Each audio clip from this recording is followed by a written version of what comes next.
Hello, how are you? I hope that you will fine. मैं हूं सुशील sir, एजी physics वाला, और आज लॉज ऑफ मोशन का नया वीडियो लेक्चर लेके आए हैं। काफ़ी सिंपल चीज़ है और काफ़ी कठिन भी, अगर देखा जाए ऊपर ऊपर से पढ़ो तो बहुत सिंपल है और बाकी बहुत अच्छी चीज़ है।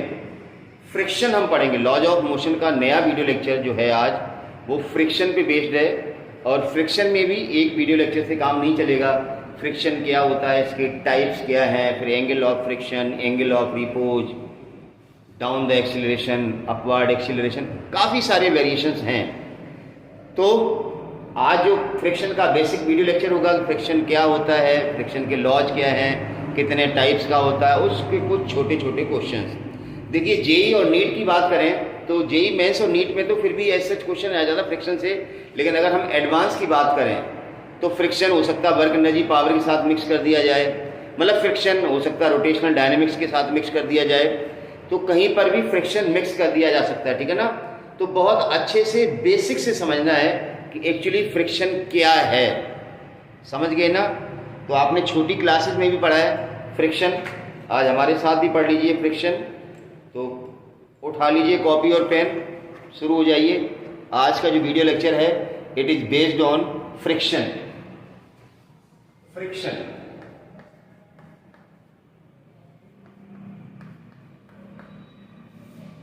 देखिए, इसको हम डेली लाइफ में बहुत ज़्यादा रियलाइज करते हैं। हम कोई साइकिल चलाते हैं तो हम ब्रेक लगाते हैं तो साइकिल धीरे धीरे रुक जाती है, या साइकिल का पैडल मारना हम बंद कर दें तो आफ्टर सर्टेन डिस्टेंस साइकिल कहाँ जाती है, रेस्ट में जाती है। इसका मतलब साइकिल रोड पे चल रही है तो टायर और रोड के बीच में कोई अपोजिंग फोर्स लग रहा है जो साइकिल के मोशन का अपोज कर रहा है। Simple, that opposing force is called as friction. सबको पता है फ्रिक्शन क्या है। When a body slide over the surface या move over the surface, then opposing force acting between the body and surface which opposes the relative motion of the body. ध्यान रखना, friction क्या करता है, रिलेटिव मोशन का oppose करता है, ठीक है ना। तो ये चीज़ ध्यान रखना है। रिलेटिव मोशन क्या होता है आपको पता होना चाहिए। क्या होता है रिलेटिव मोशन, अगर नहीं पता है तो काइनेमेटिक्स के वीडियो लेक्चर आप देख लें। तो हम सबसे पहले फ्रिक्शन को डिफाइन करेंगे। ये फ्रिक्शन क्या है, हमने भी क्या बताया, अपोजिंग फोर्स है ये जो बॉडी के रिलेटिव मोशन का अपोज करता है। देखिए, force acting between body and surface. Surface का मतलब जिस सरफेस पे बॉडी मूव हो रही है, टेंड्स टू मूव हो रही है, मूव होने का प्रयास करिए। जैसे मान लो ब्लॉक रखा टेबल पे और हम धक्का दे रहे हैं, ब्लॉक नहीं खिसक रहा है, इसका मतलब हम जो धक्का दे रहे हैं, हम जो फोर्स लगा रहे हैं, उससे ज़्यादा फ्रिक्शन फोर्स लग रहा है। तो ऐसा जरूरी नहीं कि बॉडी मोशन में है तभी फ्रिक्शन लगता है। हमने पता ना टाइप्स ऑफ फ्रिक्शन भी पढ़ेंगे। स्टैटिक फ्रिक्शन भी होता है कि जब बॉडी रेस्ट में है किसी फ्लोर पर, किसी सरफेस पे, तब भी उसके बीच में फ्रिक्शन लगता है, उसको हम कहते हैं स्टैटिक फ्रिक्शन, ठीक है ना। Force acting between the body and surface which opposes the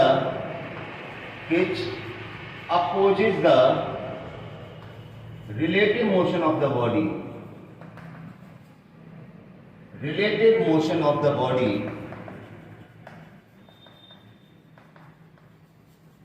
is called as friction, या सिंपल कह सकते हैं force of friction. Force of friction, इसमें तो कोई दिक्कत नहीं है। मेरा मतलब है जैसे ये कोई सरफेस है, इस पे कोई ब्लॉक रखा है, ये m मास का ब्लॉक है, इस पे आप इधर फोर्स लगा रहे हैं, अप्लाइड फोर्स है ये। अब ऑब्वियसली सरफेस तो रेस्ट में ही होगा, तो जब हम अप्लाइड फोर्स इधर लगाते हैं तो मतलब इस रेस्ट वाली सरफेस के रिस्पेक्ट में बॉडी उधर जाना चाहती है ना, तो फ्रिक्शन फोर्स किधर लगेगा, opposite to the relative motion, पीछे की तरफ लगेगा फ्रिक्शन फोर्स, एस इसलिए लगा दिया स्टैटिक है। बड़ा कंफ्यूजन होता है कब स्टैटिक लगाएं कब काइनेटिक लगाएं, बड़ा सिंपल सा है यार। बॉडी रेस्ट में तो स्टैटिक, मैक्सिमम स्टैटिक को लिमिटिंग कहेंगे, अभी हम आगे सब पढ़ेंगे। जो बॉडी मोशन में तो फोर्स ऑफ फ्रिक्शन को हम काइनेटिक फ्रिक्शन कहते हैं, विच इज रिमेन्स कांस्टेंट, ठीक है ना।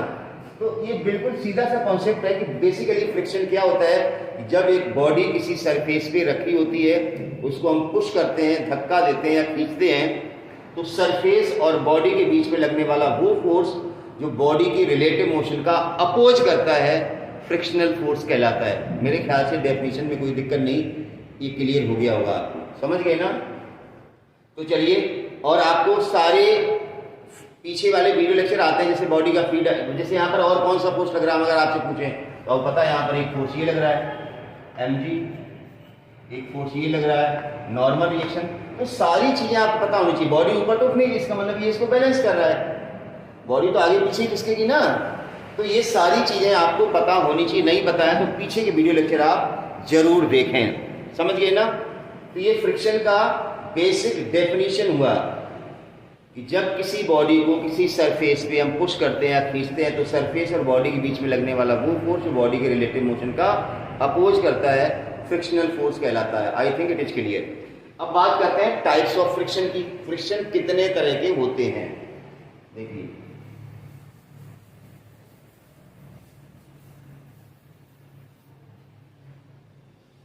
टाइप्स ऑफ फ्रिक्शन, तो कई लोग तो कहते हैं स्लाइडिंग फ्रिक्शन और रोलिंग फ्रिक्शन। स्लाइडिंग में फिर स्टैटिक और काइनेटिक, तो हम स्टार्टिंग से ही 3 पार्ट ही कर देते हैं यार। एक स्टैटिक फ्रिक्शन,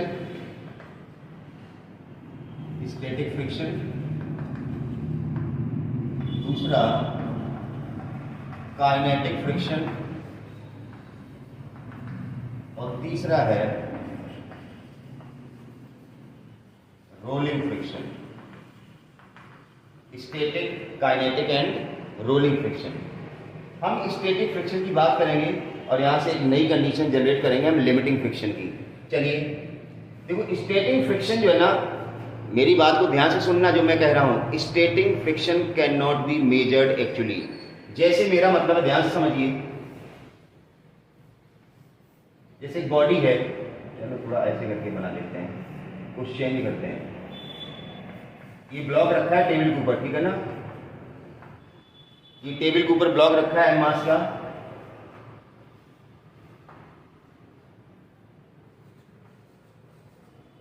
आपने यहां हैंगर पे कुछ वेट लटकाया, या आप यूं कह सकते हैं कि आपने खींचा है। सपोज आपने मान लो 1 न्यूटन फोर्स लगा के इस ब्लॉक को खींचने का प्रयास किया और ब्लॉक अभी भी टेबल पर रेस्ट में है। तो इससे कंक्लूजन क्या निकला? इससे कंक्लूजन ये लिखना है कि ब्लॉक और टेबल के बीच में लगने वाला जो स्टैटिक फ्रिक्शन है, वो 1 न्यूटन जो हमने फोर्स लगाया इस ब्लॉक को खींचने के लिए, इस ब्लॉक को खिसकाने के लिए हमने फोर्स लगाया। तो हमने फोर्स 1 न्यूटन लगाया, ब्लॉक रेस्ट में। इसका मतलब जो फ्रिक्शनल फोर्स लग रहा है ब्लॉक और टेबल के बीच में, वो 1 न्यूटन से ज्यादा है। हमने 1 न्यूटन लगाया, ब्लॉक नहीं, जिसका मतलब वो फ्रिक्शन 1 न्यूटन से ज्यादा है। तो हमने क्या कंक्लूजन निकाल लिया कि स्टैटिक फ्रिक्शन 1 न्यूटन से ज्यादा है। हमने फिर फोर्स बढ़ा दिया, 2 न्यूटन कर दिया, ब्लॉक अभी भी नहीं खिसका। तो अब हम क्या कहने लगे कि ब्लॉक और टेबल के बीच में लगने वाला स्टैटिक फ्रिक्शन 2 न्यूटन है, अब से भी ज्यादा है। हमने 3 न्यूटन लगाया, ब्लॉक अभी भी नहीं खिसका, मतलब static friction self adjusting force है। हमने 3 न्यूटन लगाया, ब्लॉक अभी भी नहीं खिसका, तो हमने क्या कह दिया कि स्टैटिक फ्रिक्शन 3 न्यूटन है, या उससे भी ज्यादा हो सकता है। 3 न्यूटन पे ब्लॉक नहीं खिसका। ध्यान सुनिए, जैसे ही हमने 3 न्यूटन से ज्यादा फोर्स लगाया, then the block just start the sliding motion. Block खिसकने लगा। तो हमें ये बात पता चल गई कि मैक्सिमम स्टैटिक फ्रिक्शन 3 न्यूटन था। 3 न्यूटन तक ब्लॉक नहीं खिसका और 3 न्यूटन से ज्यादा फोर्स लगाते ही block start the sliding motion. तो मैक्सिमम स्टैटिक फ्रिक्शन जो है ना, वो 3 न्यूटन है। हमने किसको नापा है? मैक्सिमम स्टैटिक फ्रिक्शन को। इससे पहले जो भी हम फोर्स लगा रहे थे, ब्लॉक नहीं खिसक रहा था, हम कह रहे थे स्टैटिक फ्रिक्शन 1 न्यूटन है, स्टैटिक फ्रिक्शन 2 न्यूटन है, स्टैटिक फ्रिक्शन 3 न्यूटन है। 3 न्यूटन से ज्यादा लगाते ही block just start the sliding motion, just start the motion. तो उसको हम कहते हैं मैक्सिमम स्टैटिक फ्रिक्शन या लिमिटिंग फ्रिक्शन। क्या बोला मैंने? वर्ड क्या निकल गया? मैक्सिमम स्टैटिक फ्रिक्शन को क्या कहते हैं? Limiting friction. Maximum static friction को हम क्या कहते हैं? Limiting friction. और अब आगे की बात, when the block starts the motion, एक बार ब्लॉक खिसकना शुरू हो गया तो इसके मोशन को कंटिन्यू रखने के लिए हमें कंपैरेटिवली कम फोर्स लगाना पड़ता है क्योंकि ब्लॉक मोशन में आ गया। तो at the stage of moving object the force of friction acting between the body and surface is called as kinetic friction. तो चलिए ये आपको एक्सप्लेनेशन मेरे ख्याल समझ में आया। स्टैटिक फ्रिक्शन क्या होता है? जब ब्लॉक रेस्ट में है उस समय जो फोर्स लग रहा होता है ब्लॉक और सरफेस के बीच, उसको स्टैटिक कहते हैं। Static friction can not be measured. Measure किसको हम कर सकते हैं? मैक्सिमम स्टैटिक फ्रिक्शन को हम मेजर कर सकते हैं। और काइनेटिक फ्रिक्शन होता है वो कांस्टेंट होता है, फिक्स होता है।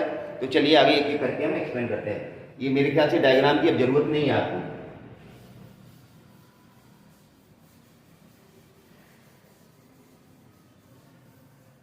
तो स्टैटिक फ्रिक्शन को क्या डिफाइन किया हमने?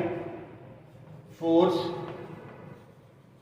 Acting between body and surface when body is at rest on the surface, या टेंस टू मोशन कह सकते हैं। मोशन को शुरू करना चाहती लेकिन मोशन हो नहीं पा रहा है क्योंकि स्टैटिक फ्रिक्शन अप्लाइड फोर्स से ज्यादा है। तो force acting between body and surface when the body is at rest on the surface is called as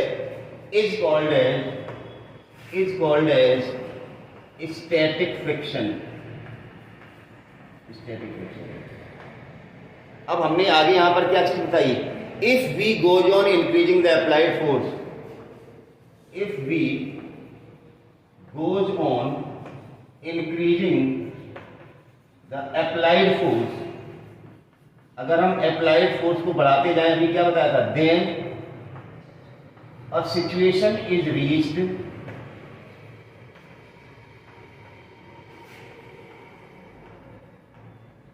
that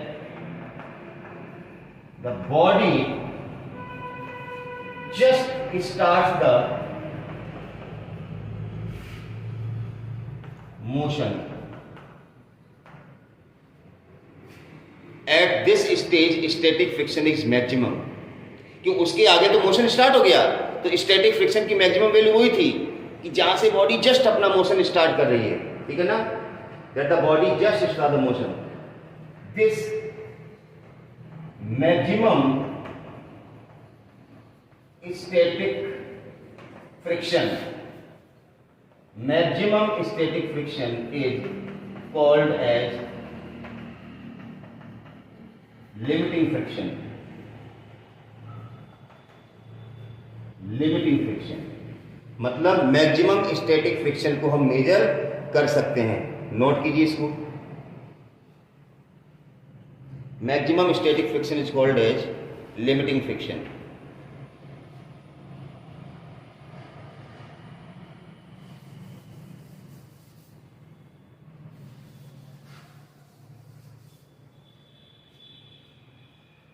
अब सारे फ्रिक्शंस के लॉ कॉमन है, मतलब frictional force depends upon the nature of the surface. देखो मैंने क्या बताया, laws की बात अगर करें, लॉज ऑफ फ्रिक्शन,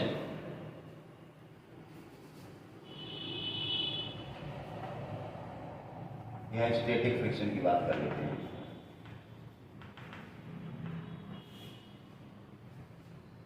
सबसे पहली चीज, it depends on nature of the surface.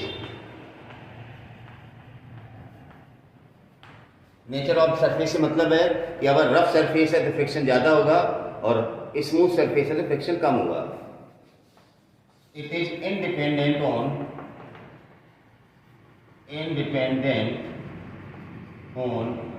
contact area of the surfaces, contact area of surfaces। और थर्ड वन है Fs। मैंने कहा था स्टैटिक फ्रिक्शन का एज सच कोई लॉ नहीं है। स्टैटिक फ्रिक्शन से मतलब मैंने कहा था कौन सा फ्रिक्शन हम मेजर कर पा रहे हैं? Maximum static friction. तो Fs max is directly proportional to normal reaction। Frictional force सब में यही लॉ है, चाहे स्टैटिक हो, चाहे काइनेटिक हो, चाहे रोलिंग हो, सब में frictional force is directly proportional to the normal reaction. ये सब में है, ये लॉ सब में कॉमन है, तो हम बार बार नहीं लिखेंगे, ध्यान रखना। F S max is directly proportional to the N, या F S max is equal to mu S into N, where mu S is coefficient of static friction, coefficient of static friction, note कर लीजिए।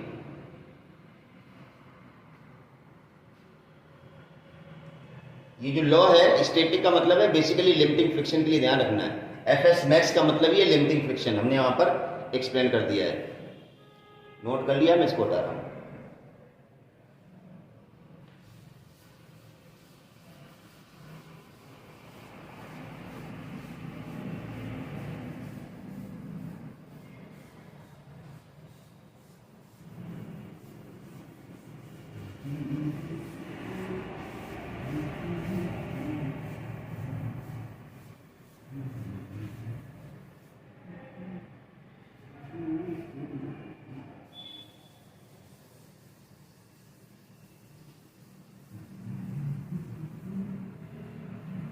अब चलिए बात करते हैं kinetic friction की। Kinetic friction,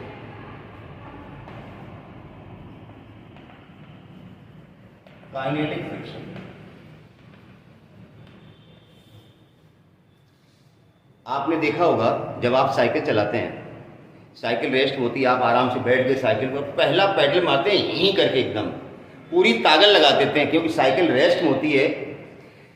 maximum static friction से ज़्यादा जब हम फोर्स लगाएंगे तब साइकिल मोशन में आएगी। लेकिन एक बार पैडल मारने के बाद साइकिल मोशन में आ गई तो फिर क्या हर बार आप इतनी ताकत लगाते हैं? नहीं। साइकिल जब एक बार मोशन में आ जाती है तो उसके मोशन को कंटिन्यू रखने के लिए आपको कंपैरेटिवली कम फोर्स लगाना पड़ता है। पहला पैडल जितनी ताकत से मारते हो उतनी ताकत से अगर हर पैडल मारना पड़े तब तो लोग साइकिल चलाना ही छोड़ देंगे भाई। उसका कारण ये कि जब आपकी साइकिल एक बार मोशन में आ गई तो जो फ्रिक्शन है वो डिक्रीज हो जाता है, काइनेटिक फ्रिक्शन लगने लगता है जो स्टैटिक से कम होता है। तो उसके मोशन को कंटिन्यू रखने के लिए हमें कम फोर्स लगाना पड़ता है। क्यों? अपोजिंग फोर्स घट गया, फ्रिक्शनल फोर्स कम हो गया, तो उसके मोशन को कंटिन्यू रखने के लिए हमें कंपैरेटिवली कम फोर्स लगाना पड़ता है। तो उस समय जो मूविंग ऑब्जेक्ट होता है उस समय जो फोर्स ऑफ फ्रिक्शन लगता है जो बॉडी के रिलेटिव मोशन का अपोज करता है उसको हम कहते हैं काइनेटिक फ्रिक्शन। तो देखिए, when body starts the motion, हम उसी लाइन से आगे कर रहे हैं कि मैक्सिमम स्टैटिक फ्रिक्शन के बाद body just start the motion, हम वहीं से आगे बढ़ रहे हैं। Body start the motion, then to continue its motion,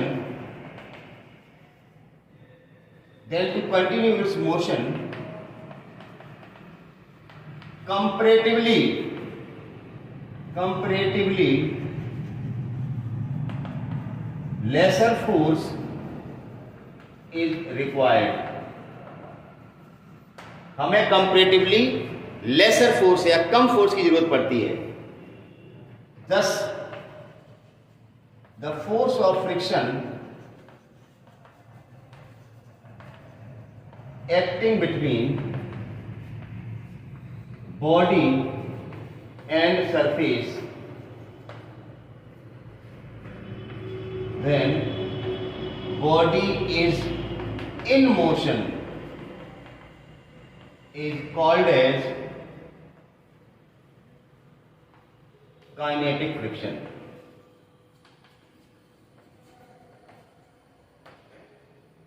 लिखने में मन नहीं लग रहा है, अगर आप वर्ड्स नहीं समझ पाए तो सुनते जरूर रहना मैं क्या कह रहा हूँ। काइनेटिक फ्रिक्शन मतलब काइनेटिक फ्रिक्शन जब बॉडी मोशन में होती है तो जो full force of friction relative motion का अपोज करता है उसको हम काइनेटिक फ्रिक्शन कहते हैं। F K is proportional to N, यहाँ पर भी वही रूल है और वो दोनों रूल कॉमन है फोर्स ऑफ फ्रिक्शन के, कॉन्टैक्ट एरिया पर डिपेंड नहीं करता है, नेचर ऑफ द सरफेस पर डिपेंड करता है। F K is proportional to N, F K is equal to mu K into N. यहाँ म्यू के क्या है? Coefficient of kinetic friction. और मैंने क्या बताया, काइनेटिक फ्रिक्शन जो है ना एक कांस्टेंट होता है, वो वेरी नहीं करता। जैसे स्टैटिक फ्रिक्शन तो वेरी कर रहा है। हमने क्या बताया स्टार्टिंग में, 1 न्यूटन फोर्स लगाया, ब्लॉक रेस्ट में, आपने कह दिया स्टैटिक फ्रिक्शन 1 न्यूटन है। आपने 2 न्यूटन फोर्स लगाया, ब्लॉक अभी भी नहीं खिसका, तो आप कहने लगे स्टैटिक फ्रिक्शन 2 न्यूटन है। आपने 3 न्यूटन लगाया, नहीं खिसका, आप कहने लगे 3 न्यूटन है।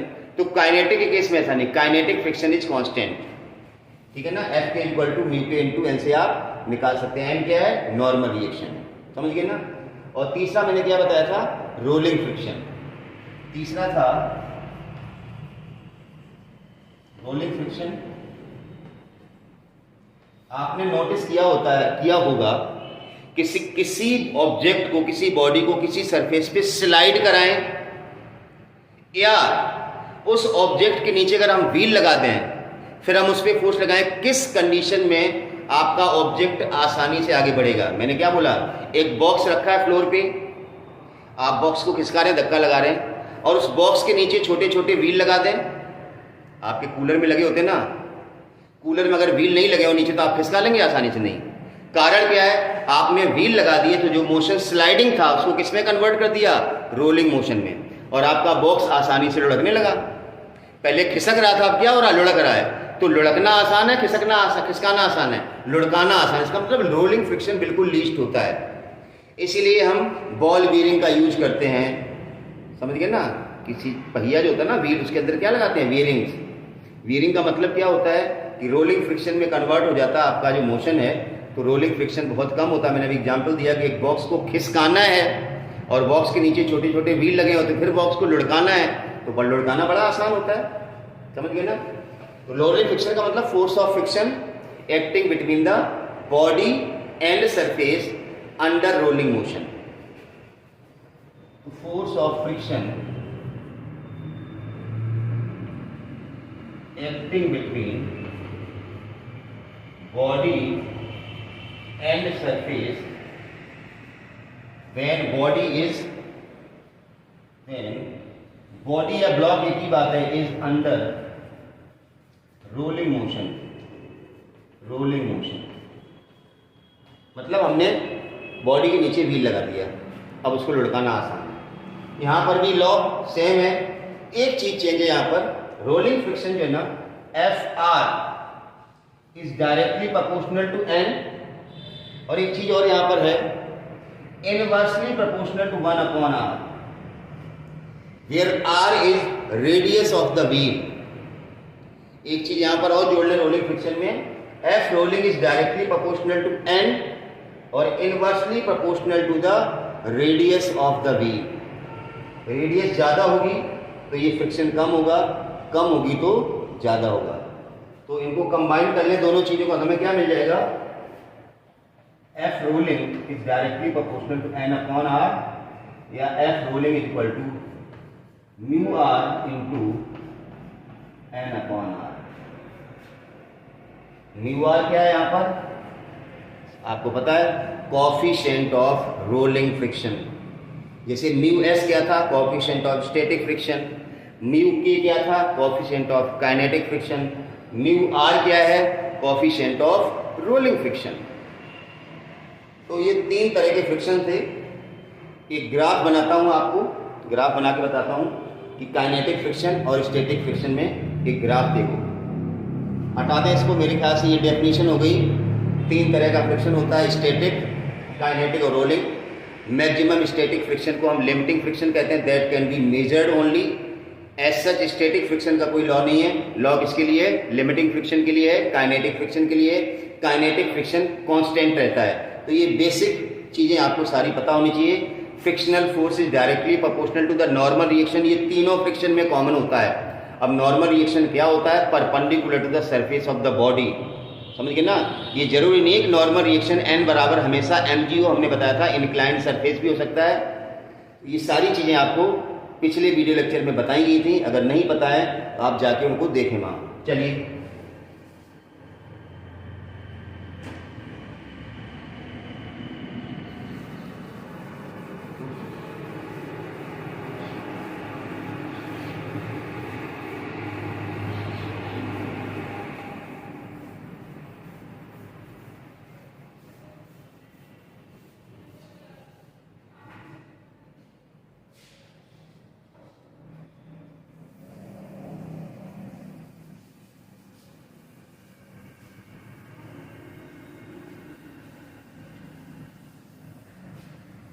चलिए एक ग्राफ बता देता हूँ।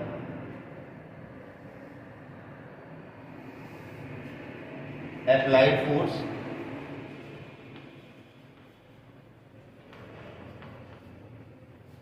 इधर force of friction, force of friction,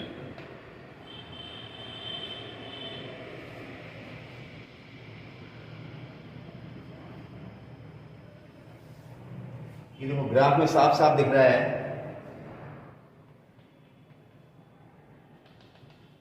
ये मैक्सिमम स्टैटिक फ्रिक्शन, ये सब स्टैटिक फ्रिक्शन है। देखो ये क्या है, स्टैटिक फ्रिक्शन। ये देखो बढ़ता जा रहा है ना, बढ़ता जा रहा, इसका कोई फिक्स ही नहीं। ये चीज यहां पर आकर ये मैक्सिमम स्टैटिक एफएस मैक्स, ये मैक्सिमम स्टैटिक फ्रिक्शन है। और उसके बाद फ्रिक्शन घट गया, मैक्सिमम का मतलब इसके बाद बॉडी ने मोशन स्टार्ट कर दिया, तो देखो डिप हो गया ग्राफ, ये काइनेटिक फ्रिक्शन है एफ के। तो यहाँ ग्राफ से साफ दिख रहा है कि स्टैटिक फ्रिक्शन एक सेल्फ एडजस्टेड फोर्स है। देखो बढ़ रहा है, कम है, फिर ज़्यादा। ये मैक्सिमम स्टैटिक फ्रिक्शन है, जहाँ से बॉडी अपना मोशन स्टार्ट कर देती है। और एक बार मोशन स्टार्ट हो गया तो देखो फ्रिक्शन कम हो गया और आगे फिर यूनिफॉर्म फ्रिक्शन। ये एफ के क्या है, कांस्टेंट दिख रहा है ना आपको, कांस्टेंट। इसके बाद ग्राफ ऊपर नीचे नहीं हो रहा है। तो ये था अप्लाइड फोर्स वर्सेस फ्रिक्शन के बीच में ग्राफ, जो आपको ये बता रहा है कि स्टैटिक फ्रिक्शन कांस्टेंट। तो ये ग्राफ बता रहा है कि स्टैटिक फ्रिक्शन कांस्टेंट नहीं होता, जबकि काइनेटिक फ्रिक्शन कांस्टेंट होता है। अब चलिए कुछ छोटे छोटे से क्वेश्चंस करते हैं इन पे, स्टैटिक फ्रिक्शन और काइनेटिक फ्रिक्शन पे। चलिए इस ग्राफ से ही रिलेटेड एक क्वेश्चन सबसे पहले डाल देते हैं। क्वेश्चन, एक 10 किलोग्राम का ब्लॉक है, आपको दिख रहा है, इस टेबल पे रखा है, इस पे हमने फोर्स अप्लाई किया, ठीक है ना। अब इसका जो ग्राफ है वो कुछ इस तरह से दिया गया है। क्वेश्चन नंबर 1,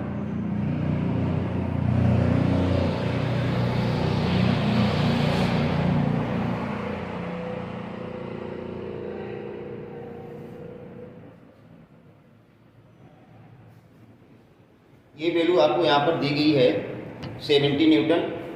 ये काइनेटिक होता है फ्रिक्शन, आपको पता है। ये एफएस मैक्स होता है, लिमिटिंग होता है। ये 70 न्यूटन दिया गया है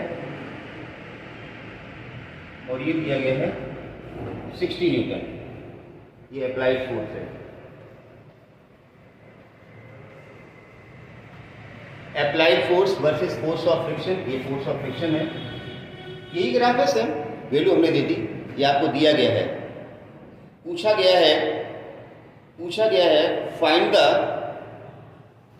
F S mu S and mu K. Find mu S and mu K. तो बड़ा आसान सा है। स्टैटिक फ्रिक्शन आपको दिया गया है, ये दिया गया है। ब्लॉक जो आपका है वो हॉरिजॉन्टल सरफेस पर रखा है। इस ब्लॉक के लिए कंडीशन है, तो देखिए फार्मूला क्या होता है, F S max equal to mu S into N. ये बात सबको पता होनी चाहिए। अब एन होता है नॉर्मल रिएक्शन। इसमें जो नॉर्मल रिएक्शन होगा ऊपर की ओर, ये किसके बराबर होगा, एम जी के बराबर ही होगा भाई। हॉरिजॉन्टल सरफेस पे ब्लॉक रखा है तो नॉर्मल रिएक्शन एम जी के बराबर होगा, तो हो जाएगा mu S into M G. अब आप निकाल लो। एफ एस मैक्स आपको दिया गया 70 न्यूटन, बड़ा आसान है क्वेश्चन। एफ एस मैक्स ये दिया गया 70 न्यूटन। म्यू एस तुम्हें निकालना है। मास कितना दिया गया 10 किलोग्राम। जी की वैल्यू 10 ले लो आप, जी 10 ले लिया, तो म्यू एस कितना आ जाएगा 70/100। म्यू एस बराबर आ जाएगा 70/100, 0.7। यूनिट मत लिख देना, कोएफिशिएंट ऑफ फ्रिक्शन है। अब क्या पूछा गया है, म्यू के पूछा गया है, तो म्यू के लिए वही फार्मूला लगा दो, F K equal to mu K into R या N, normal reaction. Mu K into N बराबर वही एम जी। ये कितना दिया गया 60 दिया गया, तो 60 बराबर mu K into 10 into 10, this gives mu के इक्वल टू 0.6।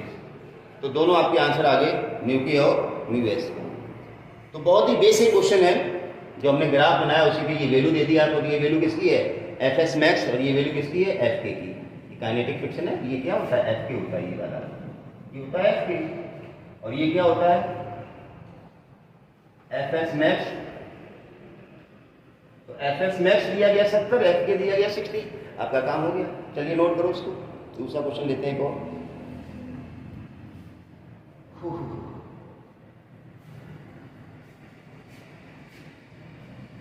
हो गया नोट। चलिए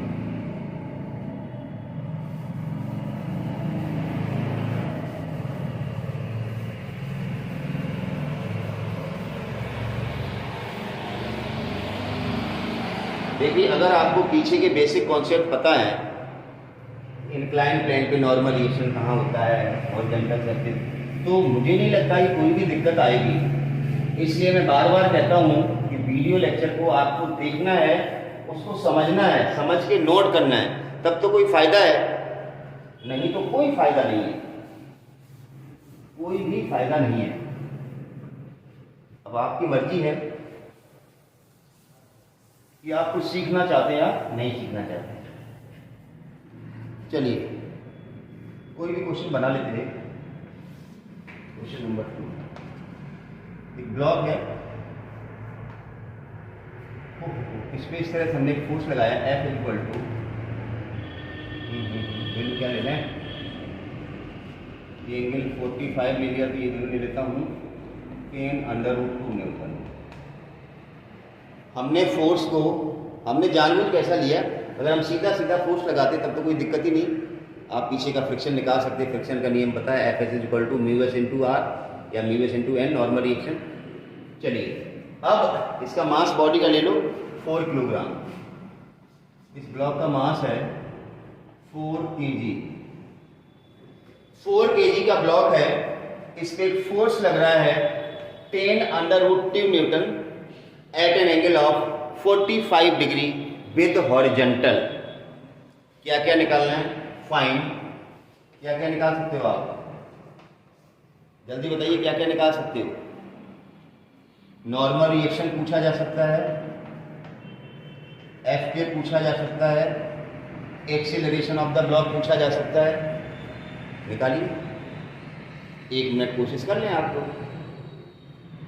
देखिए अब क्योंकि फोर्स इस तरह से लग रहा है तो हमें इसके 2 कंपोनेंट लेने पड़ेंगे। देखो इस डायग्राम को यहां बना रहा हूं अलग से, पूरा समझने का प्रयास कीजिए। ये था F बराबर 10√2, ये एंगल था 45 डिग्री। यहाँ आएगा F cos 45, यहाँ आएगा F sin 45, नीचे आएगा mg, ऊपर आएगा एक नॉर्मल रिएक्शन और पीछे आएगा फ्रिक्शनल फोर्स Fk। अगर ब्लॉक मोशन में तो Fk, ब्लॉक रेस्ट में तो Fs लिख देंगे। ये चीजें सबको आती है, ये सिखाएगी कि F यहाँ F cos theta F sin theta आएगा, बाकी नॉर्मल रिएक्शन ऊपर जाता है, mg नीचे आता है, ये सबको पता है, ठीक है ना। अब देखिए हमें क्या क्या निकालना है, नॉर्मल रिएक्शन निकालना। अब सोचने वाली बात है, ब्लॉक हॉरिजॉन्टल सरफेस रखा, आप इस तरह से फोर्स लगा रहे हो तो ब्लॉक ऊपर तो नहीं उठेगा ना, ब्लॉक तो सरफेस पे जाएगा ना। इसका मतलब ये फोर्स और ये फोर्स तो बैलेंस है, क्योंकि ब्लॉक का हॉरिजॉन्टल मोशन हो रहा है। Block takes place horizontal motion,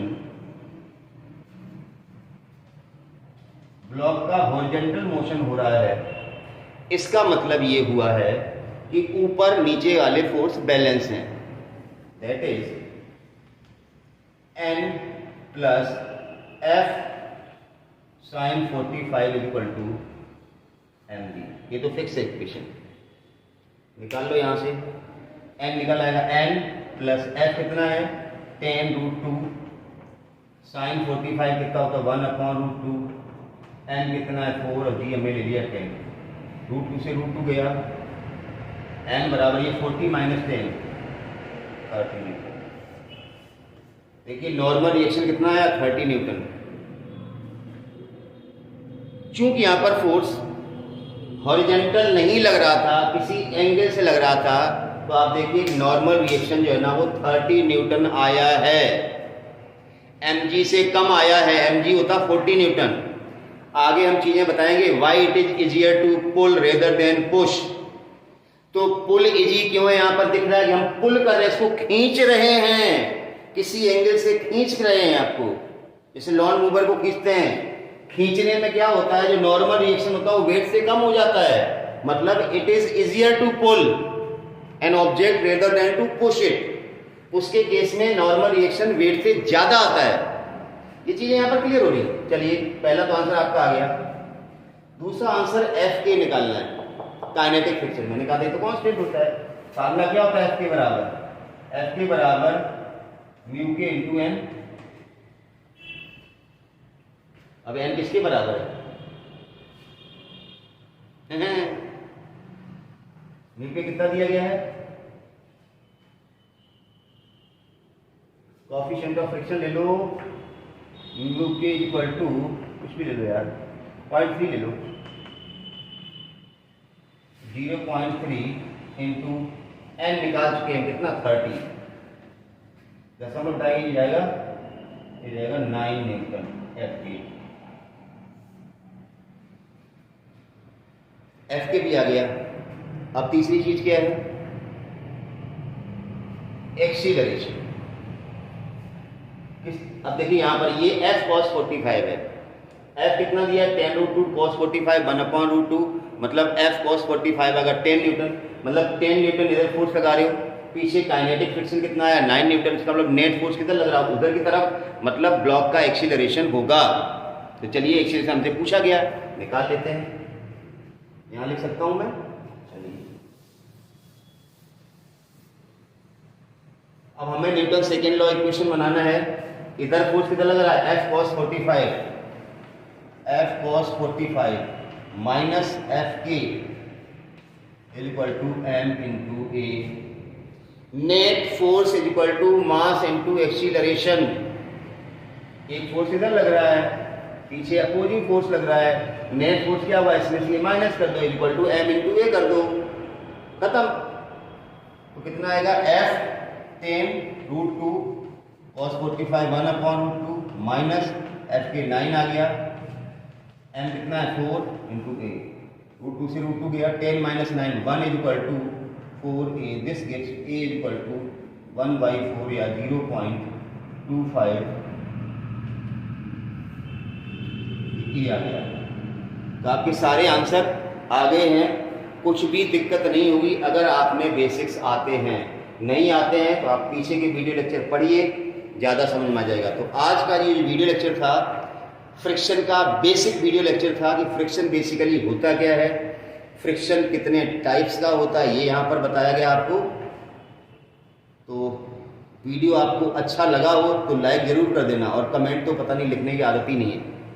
लिखते भी हो तो nice sir, very good, very helpful. अरे कुछ सजेशन भी लिख दिया करो कभी कभार, ठीक है ना। चलिए मेरा मेन पर्पज़ ये है कि अगला जो वीडियो लेक्चर आएगा फ्रिक्शन पे, उसमें हम पढ़ेंगे angle of friction, angle of repose, incline plane पे बॉडी का acceleration up, acceleration down. Acceleration निकाल लेंगे तो आप वर्क भी निकाल लेंगे। तो काफ़ी इंटरेस्टिंग होने वाला है। तो सीक्वेंस में वीडियो लेक्चर आ रहे हैं, मैंने पहले बताया, तो आप देखते रहिए वीडियो लेक्चर्स, और कॉपी पेन लेकर के नोट्स जरूर बनाते रहिए। ये बार बार कहता हूँ मैं, हर बार कहता हूँ। मतलब पता नहीं, हमें नहीं समझ में आता कि तुम्हारे लोगों की स्ट्रेटजी क्या है, आप कैसे स्टडी करना चाहते हो। अगर आपके पास मटेरियल नहीं होगा तो आप कैसे तैयारी करेंगे, सोचने वाली बात है ना। तो मटेरियल इज मोस्ट इंपॉर्टेंट, इसलिए मैं कहता हूँ वीडियो लेक्चर शुरू करने से पहले कॉपी पेन लेकर के तैयार हो जाइए। चलो उस समय अगर नहीं तैयार होते तो एक बार वीडियो को सुन लो, फिर बाद में आपको लगे कि नहीं यार लिख लेना चाहिए, तो आप बाद में लिख लिया करो, उसमें तो ऐसी कोई दिक्कत वाली बात है नहीं। पर लिखना जरूरी है, नहीं लिखोगे तो आप दोबारा रिवाइज कैसे करोगे? हो सकता है नेट की प्रॉब्लम आ जाए। जिस समय आप पढ़ना चाहते हो आपके पास नेट नहीं अवेलेबल हो तो आप नहीं पढ़ सकते हैं। तो बेटर यही है कि आप उसको कॉपी पेन पे नोट कर लीजिए। तो चलिए अगले वीडियो लेक्चर में हम मिलते हैं। Angle of friction, angle of repose health. बहुत ही सरल है फ्रिक्शन, मैंने कहा ना कोई दिक्कत नहीं आएगी, बस आप स्टेप बाय स्टेप सीखते रहिए। आज का पहला वीडियो लेक्चर था फ्रिक्शन क्या होता है, कहाँ लगता है, अपोज किसका करता है, ये सारी चीज़ें आपने जान ली। पिछले के video lecture laws of motion पता होने चाहिए कि नॉर्मल रिएक्शन का फ्रिक्शन एक्चुअली क्या है, कॉन्टैक्ट फोर्स है। फ्रिक्शन क्या है, कॉन्टैक्ट फोर्स है। पीछे बताया कि सारे कॉन्टैक्ट फोर्स। तो पिछले के वीडियो लेक्चर, पीछे के वीडियो लेक्चर आपको आते होंगे तो आप आगे वाला अच्छे से कर पाएंगे। तो सीक्वेंस में वीडियो लेक्चर आते हैं, उनको देखते रहिए और अपना नोट्स बनाते रहिए। Thank you for watching.